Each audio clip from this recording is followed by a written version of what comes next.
Wow, it feels like I haven't done this in ages, and that's because I haven't. Anyway, oh, let me just fix my scarf. It was really done nicely, and then I had to have some Pringles. So guys, I'm back, and today I'm going to be doing my labour and delivery story as a kind of comeback, because obviously you guys now know that alhamdulillah I gave birth and I had my baby and I'm no longer pregnant. Woo!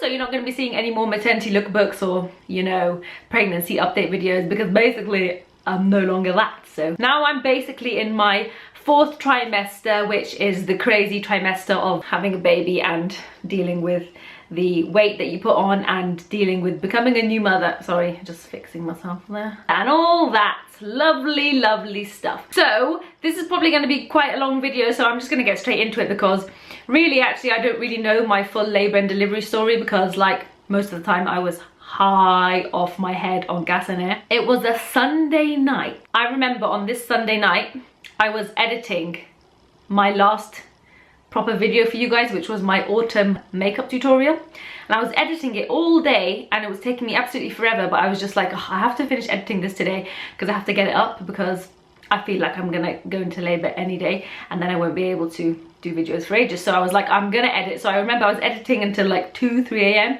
and then uploaded it and finished it, and then I finally went to bed, and I was so tired that day. And then I woke up on the Monday pretty early. I think it was like, I don't know, 7 or 8 a.m.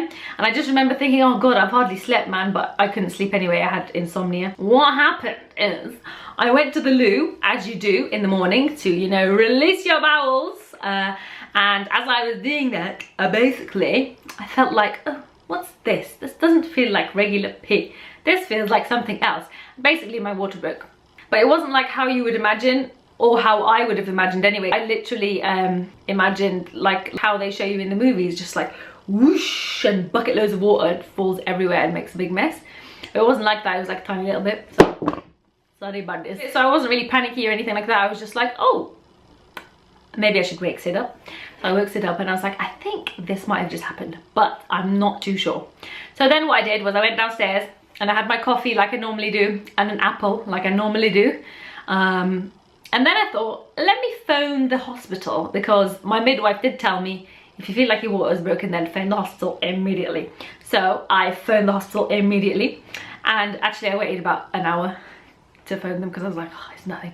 So I phoned them and I was like, I don't know if my water's broken, but I think that it might have. Just a little bit though. And she was like, okay then, so can you come to the hospital now? And I was like, oh, it'll probably take me an hour or two because I'm still in my pajamas and stuff, so I still need to get ready and that. She was like, yeah, that's fine, come in for about 1:30. I was like, okay then. And then me and Sid packed the car with all of my hostel stuff, just in case, and we took the car seat as well, just in case. We really didn't think that I'd end up staying there, but just in case. We got to the hospital and we were told to just go to one of those regular wards. I don't know what it's called, but it's the one where you go and they like attach like a belt on your stomach and they monitor the baby's heartbeat or something like that. And basically we were in that ward monitoring the baby heartbeat for literally like possibly about 3 hours. And while I was there, like my water just kept on and on breaking, like insanely. And for me that was the most embarrassing thing ever, because I wasn't prepared for that at all. And I'm not really one who goes to like the doctors and gets checked up in, you know, these areas and things like that, so I really was dying of embarrassment. Actually there was one really nice midwife that I got to know during that period, an Italian one, and she was really nice and really made you feel comfortable. And there was another one who just kept barging in when I was like changing and stuff, and I was like, chill please, because it wasn't like a room, it was like a ward and you just have a curtain, so if someone barges in there are other people around. And I was just like, While we were doing the monitoring, they decided to get the doctor to come and check, because I started to experience some small contractions, and I was like, hey, I got some contractions, it feels like period pain, blah blah blah. And during those 3 hours they seemed to get stronger, but they were still very minor. I wasn't worried, or I wasn't expecting anything to happen at all yet, to be honest with you. I was like, oh, I could be going through this for another 2-3 days, so I was just like, whatever. They examined me and I was at that time 1 centimeter dilated, and they were like, oh, you got ages, honey boo boo. And then they examined me again because they were getting stronger, and then all of a sudden I was 2 centimeters, and they were like, okay, because you're moving a bit quickly, maybe we'll take you downstairs to, where did we go? to another ward. It was just the maternity ward. Oh, but just before that actually, the woman in the curtain thingy next to me was screaming her face. She wasn't screaming her face off, but she was like, I mean, you could really hear that she was in agony. And I was saying to the midwife, like, what's wrong with her? Well, why is she like in so much pain? And she was like, it's because she's like 4 centimeters dilated, so hers is more painful right now. And I was like, oh. And me and Sid were looking at each other like, this does not sound good. We go down to the maternity ward, and they're like, you can just chill there for a bit. And if you don't reach, I think 4 centimeters by 8:30, then you'll have to stay here the night, and you'll have to stay here the night by yourself without Sid, because they don't have any visitors, or they don't have anyone staying the night there. And I was like, oh, what the hell? I don't want to be going through contractions in the middle of the night by myself in the ward. I'd rather go home. Like, we just thought we'd wait and see anyway, so we just chilled out in that ward. Went downstairs to the shop, got some food and drinks and stuff. And all this time I'm eating my dates, of course, whenever I could. I remember the contractions being like painful at that time, but not so painful where, so for example, I could still talk to Sid whenever I got one, but I was like laying down. I didn't want to sort of stand up. I was like laying down, and then when I was talking to Sid and I was experiencing one, I was like, oh, but it was totally bearable still. It was getting close to like 8:30, so then they said to me, okay, you know what, we'll take you downstairs to a room so that you don't have to stay the night by yourself, so that Sid can stay with you. And I was like, oh, wicked, thank you so much for that, it's so nice. By that time, they were getting quite painful, but the midwives didn't want to examine me because they were like, we know that you're not ready yet, because you would know if you are ready, because you wouldn't be able to talk to us the way you're talking to us. Because at this time I was still like laughing and joking every time a midwife came in. I was like, oh, is it gonna get worse than this, haha, and having a laugh with them and stuff. And they were like, trust me, you will know, you will not be able to be cracking jokes like you are now. I was like, okay. It was nice because we had our own bathroom and then a TV, so Sid was watching like Top Gear, and we put EastEnders on while we were eating. It's so funny, on this day I only ended up having a bite of a cheese ploughman sandwich, ploughman sandwich, and dates, and a bite of a prawn cocktail sandwich. That's all I ended up having that whole day. Oh, and a little bit of hot chocolate as well. I could feel the contractions were coming harder, and I was like, oh, this is getting a bit painful now, but it was still totally bearable. Like, I was still walking around and having a laugh with Sid. Anyway, then my mum and dad arrived from Cardiff, and I was like, oh, you can't come up in the room because they won't let anyone in and it's not the delivery suite yet. So me and Sid went downstairs and chilled in the cafe bits with them. It was like, I don't know, it was like 8:30, 9 o'clock at night at this point, and it was completely dead. Like, the cafes were closed. We were just sitting in the seats having a chat with them, and we sat with them for about an hour or two maybe. And during that hour or two, they did get quite painful, but I was getting through them. Me and Sid had this technique where I would cross my hands over like this and grab Sid's, and his were also crossed over, and then I would pull down on him, kind of like into a crazy squat position, like like that. So kind of like tug of war. Found that really helped me get through a contraction, especially when they were like the crazy ones just before I was pushing. The whole breathing thingy, I thought that was just a load of rubbish. Oh yeah, breathe. If you really breathe deeply into your contractions, oh my god, it helps so much, you have no idea. I kind of got tired and they were getting a bit more painful, so we were like, okay, we're gonna go upstairs now. Mama and Baba, you go to ours, take a nap until we call you and let you know that you need to get to the hospital because showtime is about to happen, basically. So they went, and then me and Sid went back upstairs, and then everything just happened super quick from then on. Like, literally, Mum and Baba went back to the house, and about an hour later, Mum had to come back to the hospital. So within that hour, we were in that room, and the contractions were getting crazy, and I was saying to the midwife, oh, I'm really feeling it now. Even though I was still joking, I was being like nice and having chit chat with them. I was like, I'm really feeling a difference now, like they're getting slowly unbearable. And she was like, okay, you know what, I'll check you. So she did, and then I was 3 centimeters, and I was like, see, I told you something's happening. She was like, yeah, you're right. But they were still bearable, so they waited for a bit, and then she came in like half an hour later, and then I was like, not jokey Dina, I was like, okay, this really hurts. And then when she was trying to talk to me, I was like, just 1 second, please, just 1 second, just 1 second, Sid, and doing the whole pull thing. And then she was like, okay.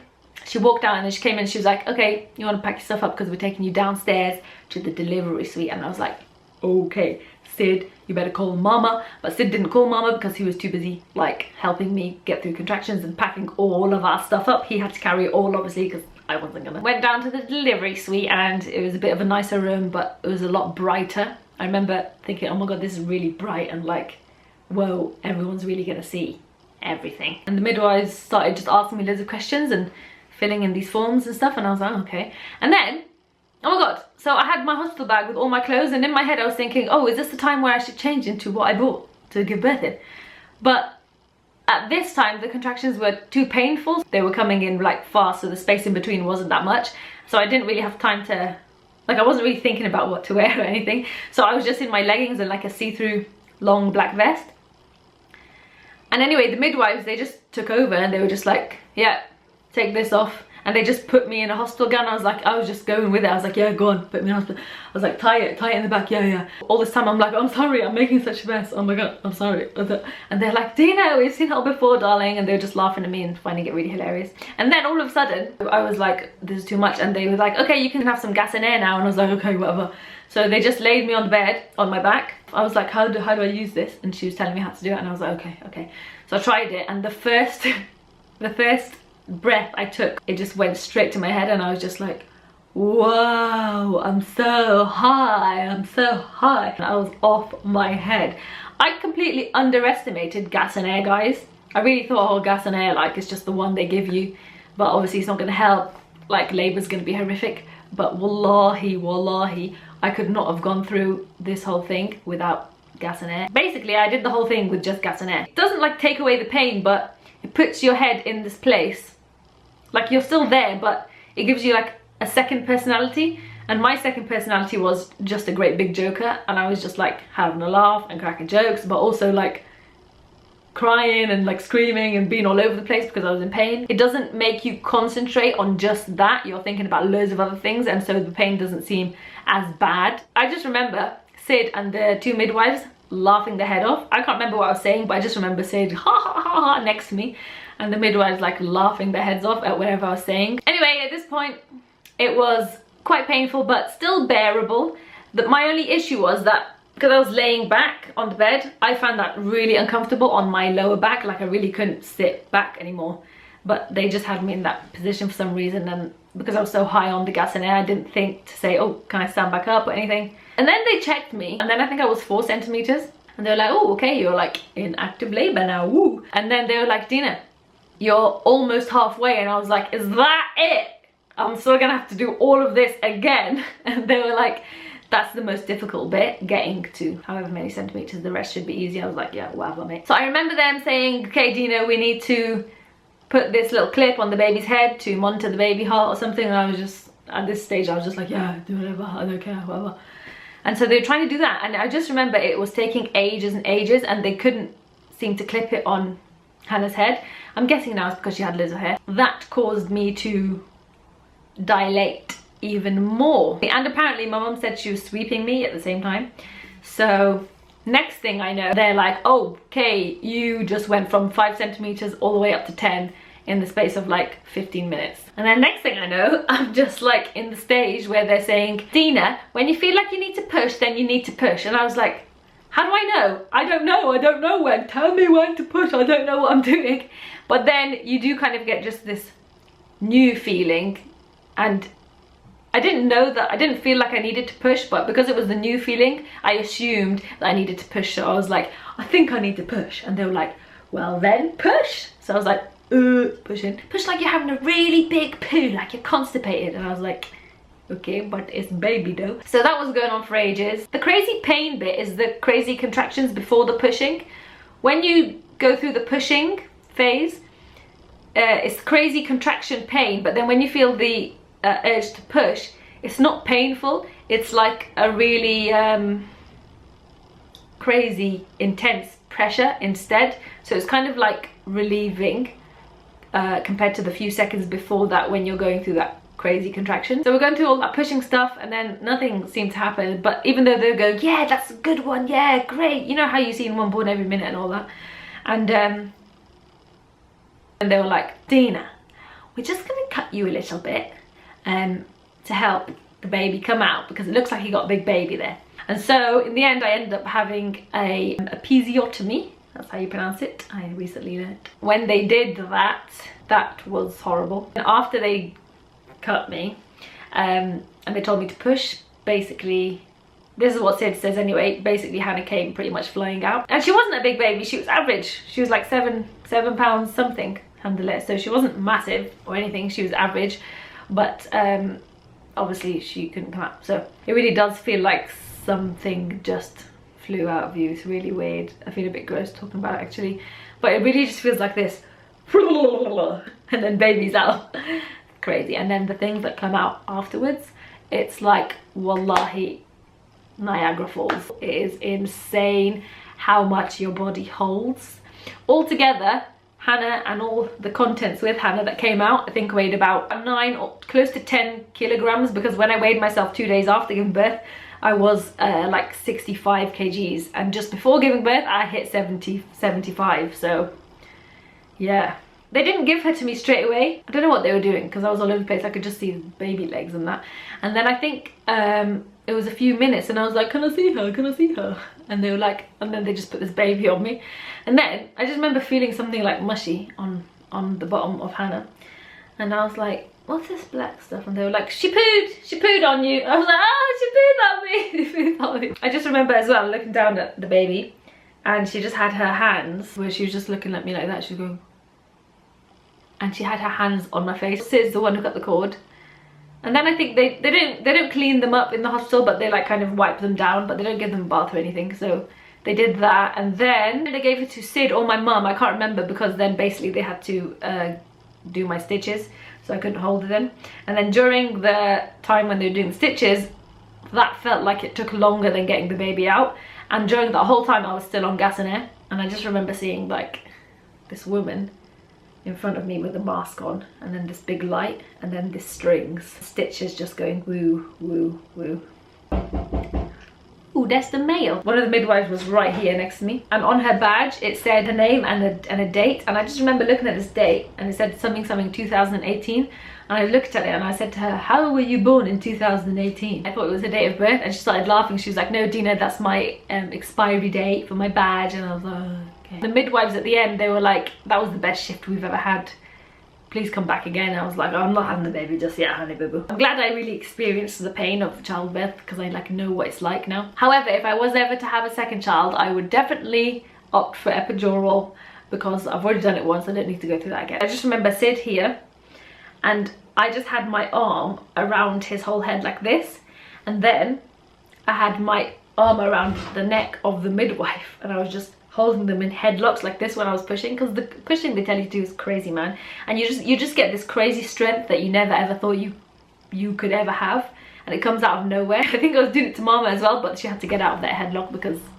she's a lady and she's not as strong as Sid's neck. I remember grabbing the midwife's arm all the time and going, help me, please help me. And then when they were doing the stitches, I remember Sid just down the bottom, just watching, not affected by it whatsoever. He was just completely like interested. He was like, whoa, this is crazy. Sid doesn't get grossed out at anything. And then they let me have a shower, which I found very weird. But I remember when I got up to have a shower, looking down and thinking, oh my god, where is my stomach gone? It just completely went. Did not look pregnant all of a sudden whatsoever, and I was like, oh my god, this is so weird, but so amazing as well. Anyway, I had a shower and it was very difficult showering and sitting down after that and all that stuff. They keep telling you to sit down because apparently it helps the healing, and I was like, I can't, please let me walk. I don't want to sit ever again. Oh my god, as soon as I gave birth they fed me toast with butter and tea, and for me that was the best thing ever. I love toast with butter and tea, and it was just amazing. Literally from your head, your shoulders, your hands, even my hands, every single part of my body was in so much pain. And the crazy thing about giving birth is that you don't really have time to recover, because you give birth and then you go home, but then you have a baby to look after and there's no time. You can't recover. Yeah, and then we're just home with the baby, and those first few days are crazy difficult. Anyway, when my mum and my family left, I was like alone for a bit with Hannah and Sid, and that was difficult. because you're just alone. There's no distractions, it's just you and taking care of the baby kind of thing. I just remember feeling really weird and upset and like depressed, and it's such a weird feeling. But basically during pregnancy you spend the whole 9, almost 10 months preparing yourself for the labor and delivery, because you think that's the most difficult thing in your life. But really the most difficult thing for a new mum is coming home and then actually having to take care of this tiny human being. I won't go into that now though, because it's like such a whole other video by itself, but I won't do a video on it. I'm going to do a blog post on my blog. Hey guys, that's my labor and delivery story. It's a little bit all over the place because I was all over the place at the time, so I'm just literally chatting away to you guys. Thanks for watching guys, and until next time, bye!